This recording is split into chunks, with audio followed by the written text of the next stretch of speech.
नमस्कार, आप देख रहे हैं टाइम्स ऑफ उत्तरांचल। मैं हूं आपके साथ अंकित। स्वागत है आपका आज के बुलेटिन में। शुरुआत करेंगे मुख्य सुर्खियों के साथ। उत्तरांचल यूनिवर्सिटी में आयोजित हुआ आईटी उत्सव 3.0। न्यूयॉर्क में नदी में गिरा हेलीकॉप्टर, टेक सीईओ समेत 6 की मौत। वाराणसी में पीएम मोदी ने पूर्वांचल विकास, जीआई टैग और मुफ्त इलाज को बताया सरकार की बड़ी उपलब्धि। तमिलनाडु में बीजेपी एआईएडीएमके गठबंधन। 2026 में पलानीस्वामी होंगे सीएम चेहरा। दूसरे दिन ही सनी देओल की जाट की कमाई में भारी गिरावट, बॉक्स ऑफिस पर कमजोर रही पकड़। अब खबरें विस्तार से।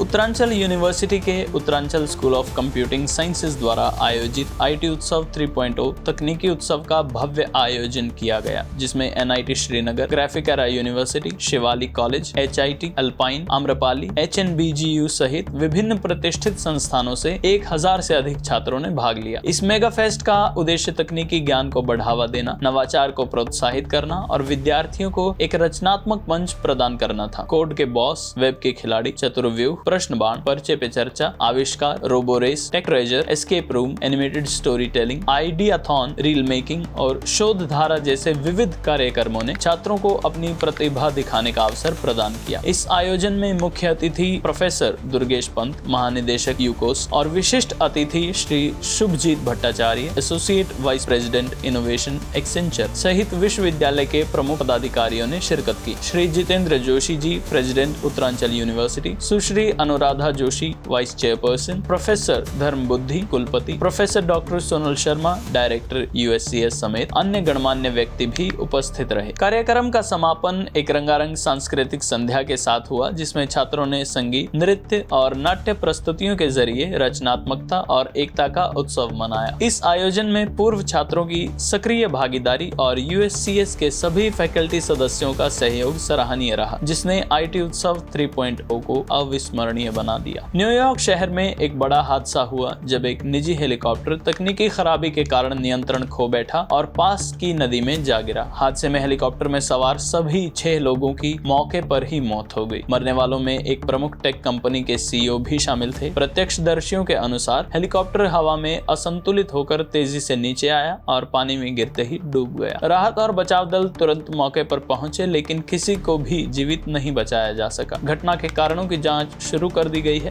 यह हादसा न केवल दुखद है, बल्कि हेलीकॉप्टर उड़ानों की सुरक्षा पर भी गंभीर सवाल खड़े करता है। इजराइल की रक्षा सेना आईडीएफ में गाजा युद्ध को लेकर असंतोष बढ़ता जा रहा है। हाल ही में एक सैनिक का वीडियो सामने आया, जिसमें उसने प्रधानमंत्री बेंजामिन नेतन्याहू और रक्षा मंत्री की आलोचना करते हुए युद्ध को जारी रखने की मांग की। इस वीडियो के वायरल होने के बाद आईडीएफ ने इसे अनुशासनहीनता मानते हुए संबंधित सैनिक को रिजर्व ड्यूटी से बर्खास्त कर दिया और उसके खिलाफ सैन्य पुलिस द्वारा जांच शुरू कर दी गई। इस घटना ने सेना और सरकार के बीच तनाव को उजागर किया है। प्रधानमंत्री नेतन्याहू ने हाल ही में रक्षा मंत्री योआव गैलेंट को विश्वास के संकट का हवाला देते हुए पद से हटा दिया था, जिससे सरकार और सेना के बीच मतभेद और स्पष्ट हो गए। गाजा में जारी युद्ध के दौरान आईडीएफ के कई सैनिकों की जान जा चुकी है, जिससे सैनिकों में असंतोष और बढ़ गया है। इस स्थिति ने इजरायली सेना के भीतर अनुशासन और नेतृत्व पर भी गंभीर सवाल खड़े किए हैं। अमेरिकी राष्ट्रपति डोनाल्ड ट्रंप ने चीन से आने वाले सामानों पर 145% तक टैरिफ लगा दिया है, जिससे दोनों देशों के बीच व्यापार युद्ध और भड़क गया है। इसके जवाब में चीन ने भी अमेरिकी प्रोडक्ट्स पर टैरिफ 125% तक बढ़ा दिया। चीन के राष्ट्रपति शी जिनपिंग ने इस पर प्रतिक्रिया देते हुए कहा कि हम अमेरिका के दबाव से नहीं डरते। उन्होंने इसे आर्थिक बदमाशी बताया और कहा कि चीन अपने राष्ट्रीय हितों की रक्षा के लिए हर जरूरी कदम उठाएगा। चीन अब इस मामले को विश्व व्यापार संगठन में ले जाने की तैयारी में है। इसके साथ ही चीन ने कुछ अमेरिकी कंपनियों और प्रोडक्ट्स पर भी प्रतिबंध लगाए हैं। इस टकराव से दुनिया भर के बाजारों में बेचैनी बढ़ गई है और विशेषज्ञों को आशंका है कि यह ट्रेड वॉर आगे चलकर वैश्विक आर्थिक मंदी की वजह बन सकता है। प्रधानमंत्री नरेंद्र मोदी ने अपने संसदीय क्षेत्र वाराणसी के दौरे पर कई बड़ी घोषणाएं की। उन्होंने कहा कि पूर्वांचल का तेजी से विकास हो रहा है और सरकार का लक्ष्य यहाँ के हर नागरिक को बेहतर सुविधाएं देना है। पीएम मोदी ने बनारस के खास उत्पादों को जीआई टैग मिलने का का जिक्र करते हुए इसे स्थानीय कारीगरों के लिए बड़ी उपलब्धि बताया। साथ ही उन्होंने कहा कि आयुष्मान भारत योजना के तहत गरीबों को मुफ्त इलाज मिल रहा है और आने वाले समय में इसकी पहुंच और बढ़ेगी।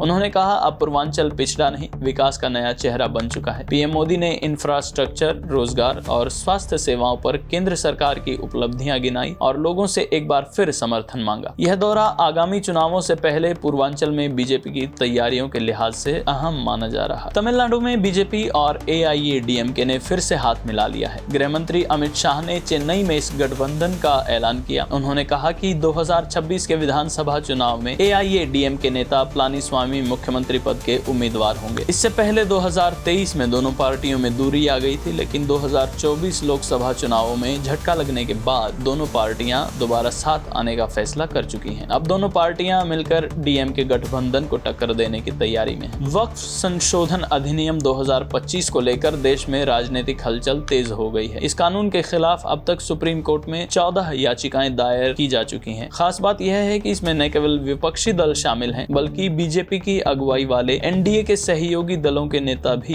इस कानून का विरोध कर रहे हैं। JDU समेत कई नेताओं ने सुप्रीम कोर्ट का दरवाजा खटखटाया है। उनका कहना है कि यह कानून संविधान के अनुच्छेद 25 का उल्लंघन करता है, जो धार्मिक स्वतंत्रता का अधिकार देता है। याचिकाकर्ताओं ने आरोप लगाया है कि संशोधन के बाद सरकार को वक्फ संपत्तियों पर ज्यादा अधिकार मिल जाएंगे, जिससे धार्मिक संस्थाओं की स्वतंत्रता प्रभावित हो सकती है। इस मुद्दे पर कांग्रेस सांसद मोहम्मद जावेद, AIMIM प्रमुख असदुद्दीन ओवैसी, आप विधायक अमानतुल्ला खान, DMK और RJD के नेता और all India Muslim personal law board ने याचिकाएं दाखिल की हैं। केंद्र सरकार ने इस मामले में सुप्रीम कोर्ट में कैविएट दाखिल कर दिया है ताकि बिना उसकी बात सुने कोई आदेश न दिया जाए। अब इस अहम मामले की सुनवाई 16 अप्रैल को होगी, जिस पर पूरे देश की नजर टिकी। बहुजन समाज पार्टी प्रमुख मायावती ने महाबोधि मंदिर में हिंदू प्रबंधक की नियुक्ति पर आपत्ति जताई है। उन्होंने इसे बौद्ध धर्म के अनुयायियों की धार्मिक भावनाओं के विरुद्ध बताया और मांग की कि मंदिर का प्रबंधन बौद्ध समुदाय के हाथ में होना चाहिए। साथ ही मायावती ने वक्फ संशोधन विधेयक 2025 को जल्दबाजी में पारित करने के लिए केंद्र सरकार की आलोचना की है। उन्होंने कहा कि यह विधेयक बिना पर्याप्त सार्वजनिक विमर्श के लाया गया, जिससे मुसलमानों के अधिकारों पर प्रभाव पड़ सकता है। मायावती ने चेतावनी दी कि यदि इस कानून का दुरुपयोग होता है तो बसपा मुस्लिम समुदाय के साथ मजबूती से खड़ी रहेगी। सनी देओल की नई फिल्म जाट ने बॉक्स ऑफिस पर धीमी शुरुआत की है। पहले दिन की कमाई उम्मीद से कम रही और दूसरे दिन भी गिरावट देखी गई। फिल्म की एडवांस बुकिंग भी औसत रही, जिससे शुरुआती कलेक्शन प्रभावित हुआ। गदर 2 की सफलता के बाद जाट से बड़ी उम्मीदें थी, लेकिन अब फिल्म को दर्शकों का ध्यान खींचने के लिए मजबूत प्रचार और सकारात्मक समीक्षाओं की आवश्यकता है। उत्तराखंड सरकार ने नई फिल्म नीति के तहत OTT प्लेटफॉर्म पर रिलीज होने वाली फिल्मों और वेब सीरीज को अनुदान देने का फैसला किया है। 75% शूटिंग राज्य में होने पर हिंदी फिल्मों को 3 करोड़ और क्षेत्रीय भाषाओं को 2 करोड़ तक की सहायता मिलेगी। पर्यटन विभाग नई शूटिंग लोकेशन भी चिन्हित कर रहा है ताकि राज्य को फिल्म शूटिंग के लिए बढ़ावा मिल सके। फिलहाल के लिए इस बुलेटिन में इतना ही।